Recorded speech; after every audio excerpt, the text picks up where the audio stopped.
Matamdi khangaude ngasi Rogergi luhongba numitni mache yaimana call toroklaga machin mandaw phone da kapminai adubu memsana themjinbiduna macha animaki pukning phathabi Chan kundoleng baloraduna mamaga mapaga punna aroiboina chak chaminare ngahak leraga somdasu borjatra loraduna tangloi oidoribi mahakbu lauba lakle Jacobna bai horene tusi masing thiba kauni ko Rosana aidi thiroi monrang sana doine Jacobna aduidi enten ama langsan giro Rosana yani nang adom pokhai biro aidi ngasi di suti tharage aduna maram oiraga ngasi gi ahingsa haukradi nang dona punsi gi chakna lerani Jacobna ai dona haidrasu gokul dona hayuni nangbo Rosana gokul dai nangna fasaba henbai haibibani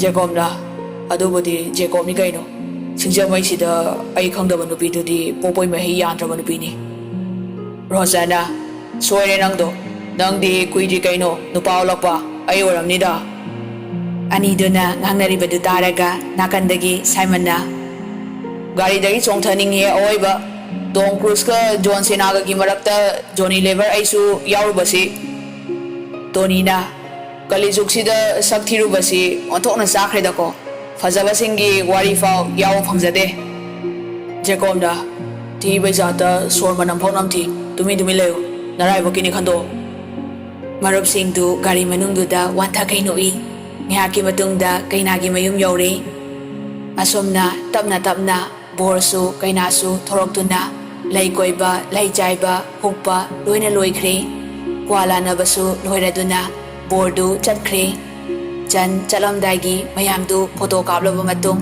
mama mababu khoramlaga aroibo oina mamabu koladuna kappi mamana macheni da haikiba dumna wai khara hairaga majabu manam nambiraduna mayum asengbada chatnaba Chan machi abemga mamana biyamagana puthorakle ngahak leraga nupa mayum yorokladuna manemna mamaubu pusinbikre Bimolana waramdani imause luhongba numise yam wabani Chanbu makoyi ka oidoriba mafamduda pusinpirakle poloi setpiduna poloidu longthokpire firolsu hongdokle ngahak mayamdu chamin thangminaraga loina kainakre bordu chaising chaba loiraduna chanamu mapuroibaduna charamba arembadu khara chare Bimolana bema yare makoi maina loisinjarani imau potharuro Channa ima aisu loisinbi yaugi Bimolana yade ngasidi potha jauro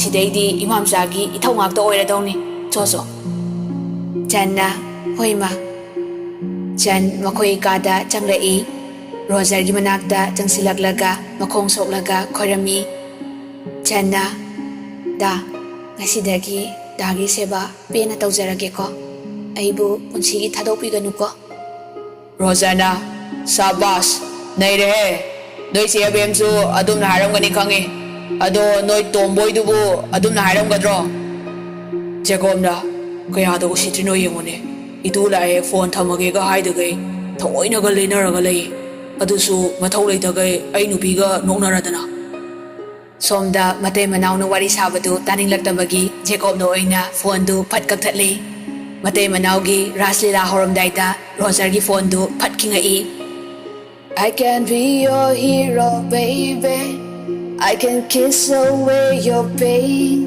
You can take my breath away Rosana as binai bye nate iyamba kedorge Jacobna ai ngai ribane Rosana karibo Jacobna kai haina ki hana Rosana babda dre Jacobna apaw yam sakidane Rosana ningsing wangamdre Jacobna whole life telecast to Rosana noi napa Jacob wanta kai noklaga inaw bungo good night Rosana switch off thameko Jacobna switch off thamgera mai muthat kera nangna thopa bye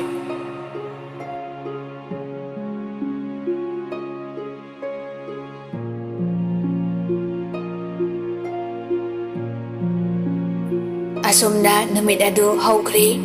Mahoma oibagi chan nganta hawalaga thaba ingkhang loisalli.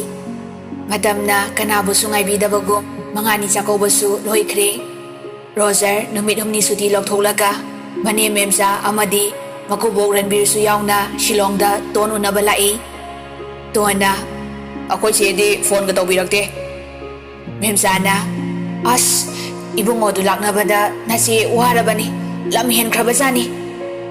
ꯇꯣꯟꯅ ꯑꯗꯨꯕꯨꯗꯤ ꯊꯥꯡꯃꯩꯕꯟ ꯃꯆꯥꯅꯤꯗꯅ ꯔꯣꯖꯔꯅ ꯏꯁ Tona ꯀꯩꯅꯣ channa che minong na janu cheton gisu sathiba phangjani.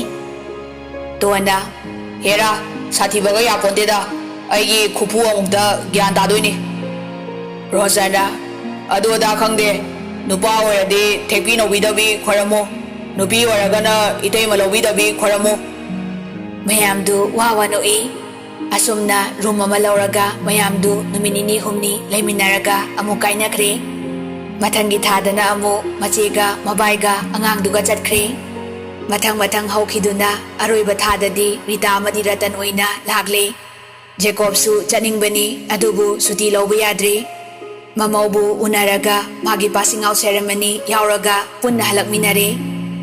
ꯖꯦꯀꯣꯕꯅ ꯑꯌꯥ ꯌꯥꯝ ꯊꯤꯔꯝꯃꯦ Tona ꯊꯤꯔꯕꯅꯦ Ritana hek lakpaga khana haurise yengu ijadi kyam phajaradana.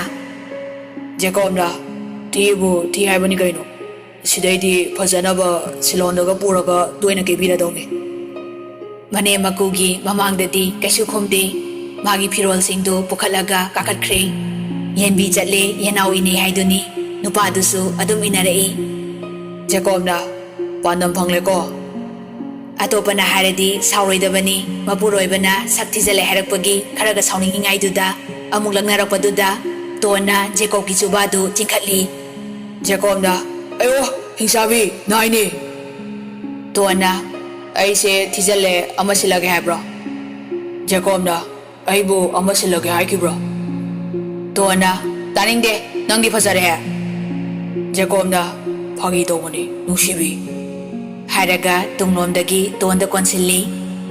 ꯇꯣꯟꯅ ꯍꯩꯅꯗꯦꯍꯦ Manipuri ꯐꯤꯂꯝꯒꯤ acting ꯌꯥꯝ ꯃꯥꯜꯂꯦ ꯍꯟꯗꯣꯛꯎꯁꯦ ꯑꯩ ꯐꯤꯔꯣꯜꯁꯤꯡꯁꯦ ꯁꯨꯗꯣꯛꯂꯨꯈꯤꯒꯦ ꯖꯦꯀꯣꯕꯅ ꯍꯣꯏ ꯍꯣꯏ ꯑꯩꯁꯨ ꯌꯥꯎꯕꯤꯌꯨꯔꯣ Tona ꯌꯥꯝ ꯋꯥꯔꯦ ꯖꯦꯀꯣꯕꯅ ꯑꯗꯨꯏꯗꯤ ꯄꯣꯊꯥꯔꯣ ꯂꯥꯛꯑꯣ ꯑꯩ ꯁꯨꯕꯤꯔꯒꯦ Tona ꯅꯪꯅꯦ ꯌꯥꯝ ꯋꯥꯔꯦ ꯍꯥꯏꯔꯤꯁꯦ ꯑꯩ ꯅꯠꯇꯦ ꯖꯦꯀꯣꯕꯅ ꯑꯩꯗꯤ ꯋꯥꯕꯤꯗꯦ Tondu ngangnaba oiroi khanduna bathroomda magi firolsingdu pusillaga changkre.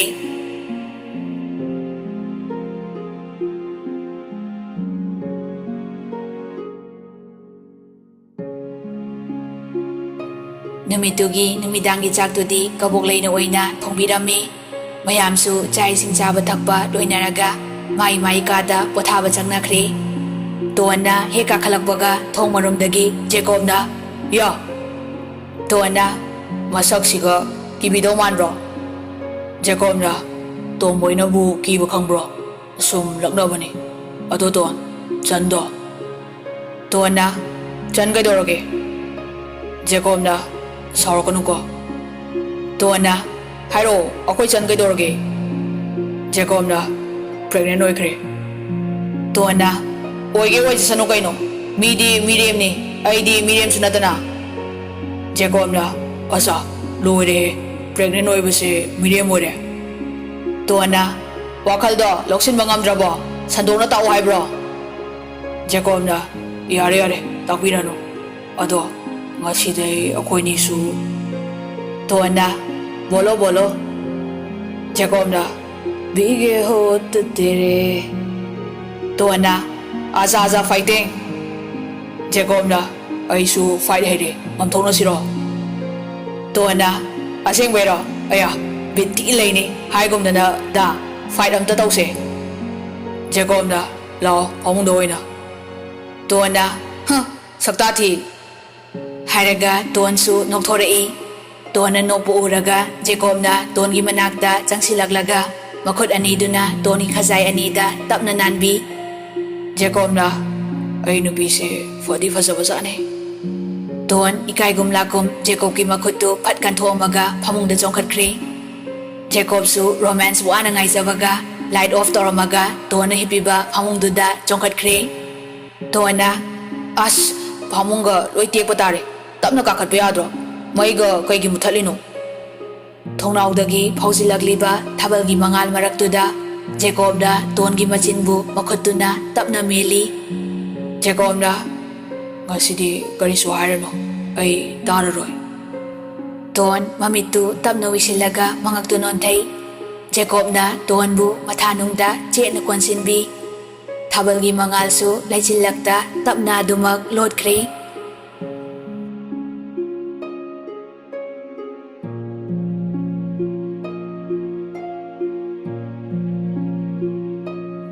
Numitu haukhre.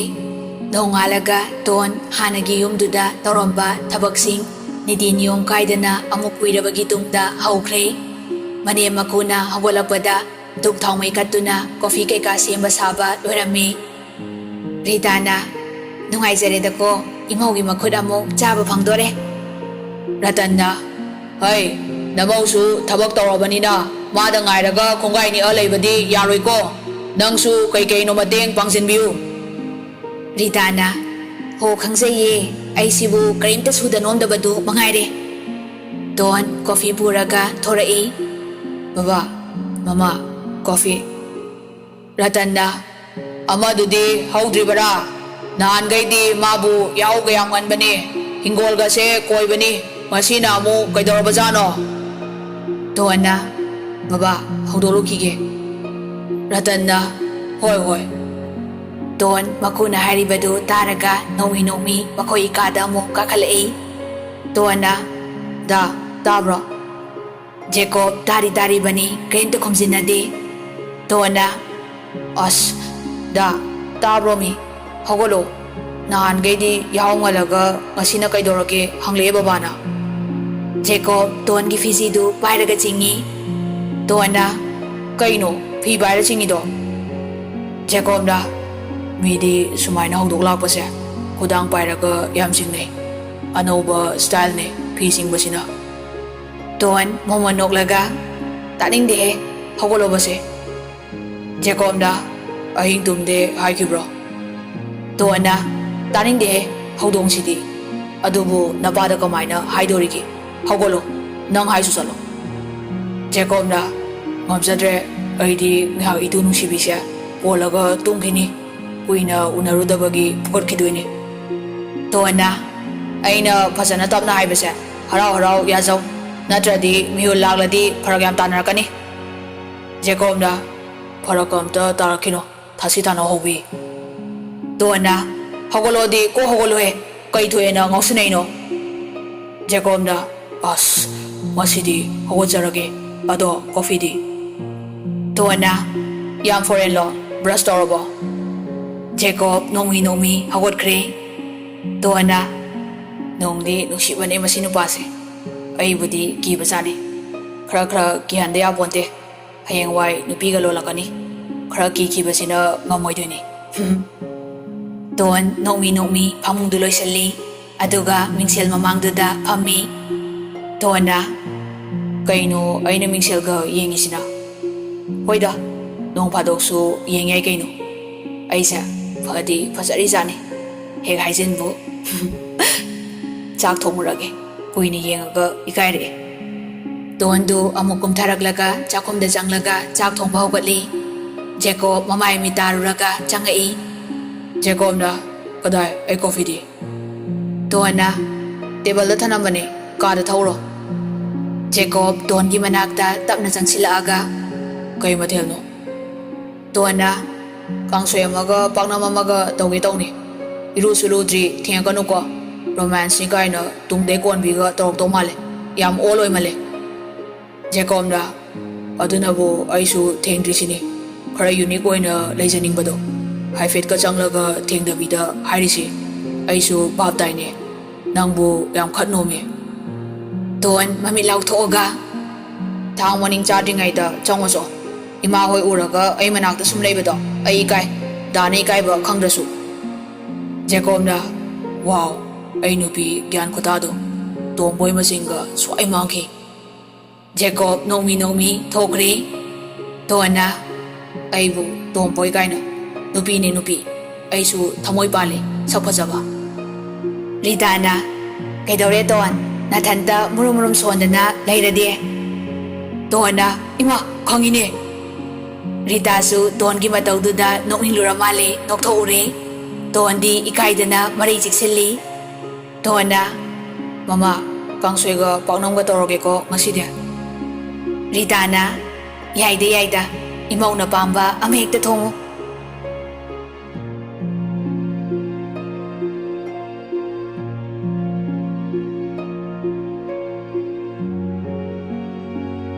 Somdana kamdori, Channa, da chaklame chadu loidribo. Rosana lore purese tabaksu chatorini aise. Ima phange chakhum sangyade dang phange nasa wai sangdre imungi bar sidi phasare aidi. Channa, adubu wabranida, aikhoidi nungtigine tawamido. Sumba matamsida nungaitadana kram kana nungaidoino. Hayengwai nachanaga baba kawado taningdro. Rosana ho adunabu waswana mayam nangnaba honajari. Jaksu mai thagaluge. Jacob langnarubra haibu aingonda surungedana. Channa, karibo. Rosana ho Jacob to nase lakpude ukidre haiba. Channa, is ichena ngarang dilakida ngairi. Chetondo hoithora di phanida. Rosana yare nganganu isa salamo mani tandu saro sari ngaida kaidoroge ising lumiramura irulunaba kai chaninge kai thonguge ayu. Channa, ngarangi ngafaktuga soibumga thongbiyoda yam chaninge. Rosana thongni hauna thongni horen namana sana hauna sana ba. Channa, nungsibana nupase laibak phaida nang naibu nungsibirambase. Rosana farabani ai sakum change he.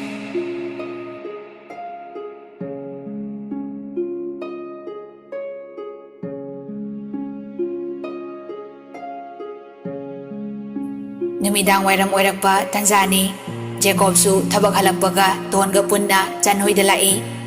Channa, Cheton, phamo, iteyai phamosida. Jacob na akoi sardi ude thabak halaktribo. Channa, lambida lai hairapane ite. Tona, Inaudi masaka yam phajathoe. Rogerna ahau pizara male. Jacob na nangdi ahau pijadrabo. Nangna hen phasai sidi. Tona, Tumin phamu he ngakta. Channa, Cheton su yam phasathoe. Ado Cheton nang thabak ti ka ba hauraba. Tona Mandedagi chalani. Ngarangdi aisu halakpagi wabaga lakpa ngamdre. Hojik natai thabak halakpaga chalusena laini. Jacob na gari makol tai akoi masoi la male. Rosa su gari khamamaga imungda sangai. Rosana yam thajadaba arapa ani leremida. Jacob na yam smart oiko ses naire. Channa, da cham to lolo che hoi lai se. Rosana rolake phim to ngige. Jacob na akoi di chakhum da gya sagat pa masak udaba kuida itu na seba ta wibede. Rosana matang ni ibo isa song ni na mapai na honari si noidi lesbian ni na khangsa bonte. Jacob na kai bo sikido. Tona, Kai haiba nangduna. Rosana ton itema noidi pakang lesabi ni na mapai na wari se khangamoy haijabanida. Jacob na usitabam yauri maise. Chalo luso nupi magi matau nasakto yiningde. Channa, ite yaiga akoi daga se penjai he angang masadongna adum hekle. Tona angang masa nate isine nau sonowani sida laidana khara leraga ngau pra khangponte. Jacob na ai nupi nang adudi haino akoi bu angau bu kaina wayam kainarakani ko natro inauba.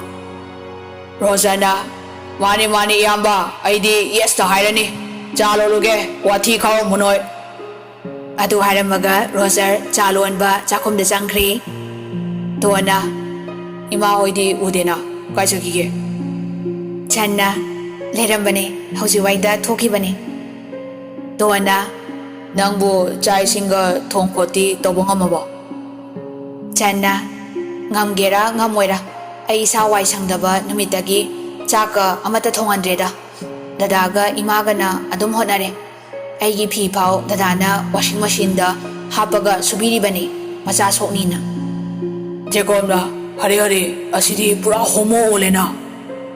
Tona Midi madu nungsidana tawjaine. Akoigidi ningthawne. Jacob na nangse aina phi subide chak thongbide na hairo.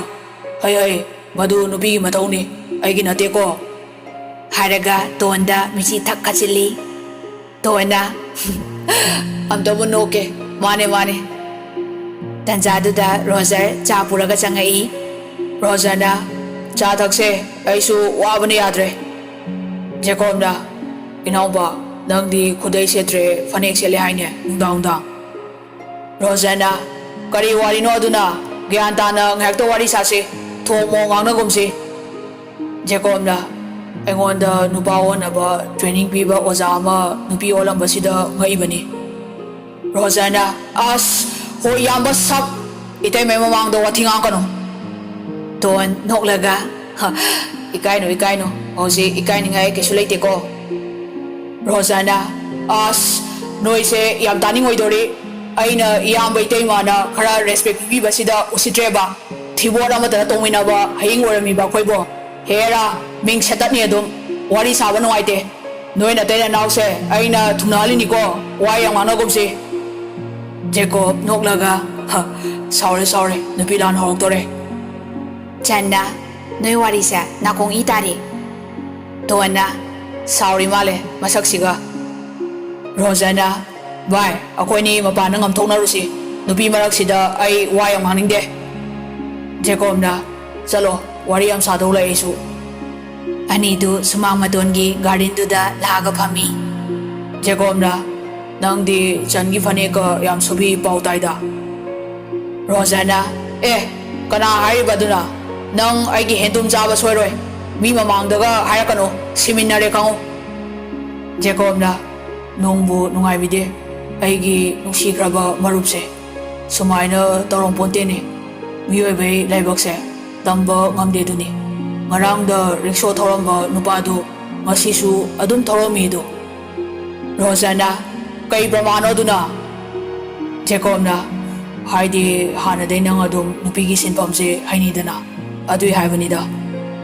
Roger na minai nangko usida tawnuhe namana pokpadai romance ka tawjaram kiroi akoidi isa haido udawbani na mamase waningdabagi mating pamani. Jacob na adudi hainue akoisu noide hena mo anauba anubi ori romance maini. Roger na nasaktuga male tona phubi layamni akoidi channa phaudi phude. Jacob na o tomboy nupi ole mawanu shirabani mi kai kandabda wari loili hai male hausikte wari liba ngau tare ingita khangnase ingita. Anidu wathingang naringai duda ton thoklei. Tona Da halase thengi noi wati do ona toro chak thongba thengkini. Jacob na uredana noi babi se sakso aisa le he. Roger na chatkro khathuna taning dabana lore. Anidu maya hi gat kai chatkhri. Roger su noklaga lehori.